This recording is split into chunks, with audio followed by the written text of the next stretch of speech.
بسم اللہ الرحمن الرحیم۔ السلام علیکم دوستو۔ ریاض احمد ایک کامیاب اور ایماندار تاجر تھا۔ اس کی شہر بھر میں عزت تھی اور اس کا کاروبار دن دگنی اور رات چگنی ترقی کر رہا تھا۔ اس کی خوشحال زندگی کا سب سے بڑا سبب اس کی محنت اور ایمانداری تھی۔ وہ ہمیشہ اپنے بیٹے فراز اور بیٹیوں عائشہ اور سدرہ کو بھی ایمانداری کا سبق دیتا۔ فراز سب سے بڑا تھا اور والد کے ساتھ کاروبار میں ہاتھ بٹاتا تھا، لیکن وہ جلدی امیر بننے کی خواہش رکھتا تھا۔ وہ اکثر جلد پیسے کمانے کے ایسے طریقے ڈھونڈتا جو زیادہ نفع دے سکیں، چاہے وہ طریقے خطرناک ہی کیوں نہ ہوں۔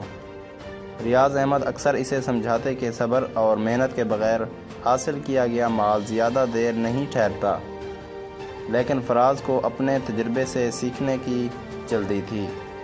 ایک دن فراز کی ملاقات اس کے پرانے دوست کامران سے ہوئی۔ کامران کافی دنوں بعد ملا تھا اور وہ کافی امیر لگ رہا تھا۔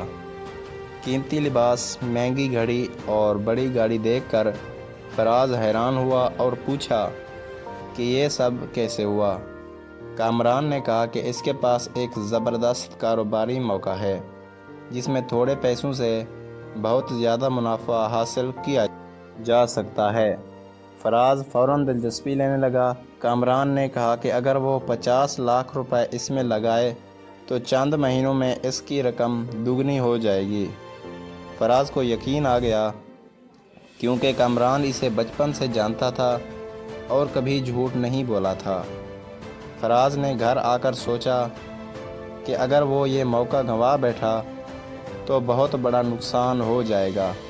اس نے فیصلہ کیا کہ اپنے والد کو بتائے بغیر کاروبار سے رقم نکال کر یہ سرمایہ کاری کرے گا۔ اگلے دن اس نے خاموشی سے 50 لاکھ نکال کر کامران کو دے دیے۔ کامران نے اسے تسلی دی کہ بس چند ماہ میں وہ امیر ہو جائے گا۔ شروع میں سب کچھ ٹھیک لگ رہا تھا، لیکن جب کچھ مہینے گزر گئے اور فراز نے کامران سے پیسوں کے بارے میں پوچھا تو وہ ہر بار کوئی بہانہ بنا دیتا۔ ایک دن فراز نے اس سے ملنے کی کوشش کی، مگر کامران کا فون بند تھا۔ جب وہ اس کے دفتر گیا تو وہاں تالا لگا ہوا تھا۔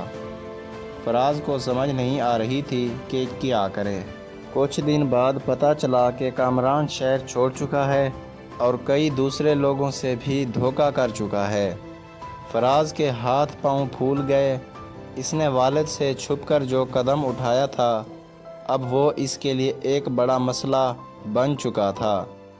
وہ کئی دن پریشان رہا، لیکن آخرکار جب والد نے کھاتوں کی جانچ کی تو انہیں اندازہ ہو گیا کہ بڑی رقم غائب ہے۔ ریاض احمد نے فوراً اپنے اکاؤنٹنٹ کو بلایا اور معلوم کیا کہ پیسے کہاں گئے۔ اکاؤنٹنٹ نے بتایا کہ وہ رقم فراز نے نکالی تھی۔ یہ سن کر ریاض احمد کے غصے کی انتہا نہ رہی۔ وہ سیدھا فراز کے پاس گئے اور پوچھا کہ یہ کیا حرکت کی ہے۔ پہلے تو فراز نے جھوٹ بولا، مگر جب زیادہ دباؤ ڈالا گیا تو اس نے سب کچھ سچ سچ بتا دیا۔ ریاض احمد شدید صدمے میں چلے گئے۔ انہوں نے ہمیشہ اپنے بچوں کو ایمانداری سکھائی تھی، لیکن ان کا اپنا بیٹا دھوکہ کھا بیٹھا تھا۔ ریاض احمد نے گہری سانس لی اور کہا کہ وہ اسے اس کی غلطی کی پوری قیمت چکانے دیں گے۔ انہوں نے اعلان کیا کہ وہ اپنے بیٹے کو کاروبار سے الگ کر رہے ہیں تاکہ وہ خود محنت کر کے اپنی غلطی سدھارے۔ یہ سن کر فراز پر قیامت ٹوٹ پڑی۔ اسے احساس ہو گیا کہ لالچ نے اسے کس حد تک برباد کر دیا ہے۔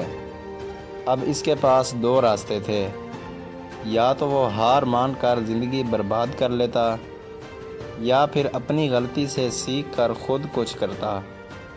اس نے دوسرا راستہ چنا۔ وہ شہر کے ایک چھوٹے دفتر میں کام کرنے لگا، دن رات محنت کی اور ایک ایک پیسہ بچایا۔ کئی سال لگ گئے، لیکن آخرکار اس نے اپنی محنت سے دوبارہ عزت کمائی اور اپنے والد سے معافی مانگنے کے قابل ہوا۔ ریاض احمد کو اس پر فخر ہوا، مگر انہوں نے کہا کہ اصل کامیابی ایمانداری میں ہے، نہ کہ جلدی امیر بننے میں۔ فراز کو اب یہ بات اچھی طرح سمجھ آ چکی تھی کہ لالچ ہمیشہ نقصان دیتا ہے، جبکہ صبر اور ایمانداری ہی حقیقی دولت ہے۔ مزید ایسی کہانیوں کے لیے میرے چینل کو لازمی لائک اور سبسکرائب کریں اور ساتھ میں دیے گئے گھنٹی کے نشان کو دبانا نہ بھولیں۔ شکریہ دوستو۔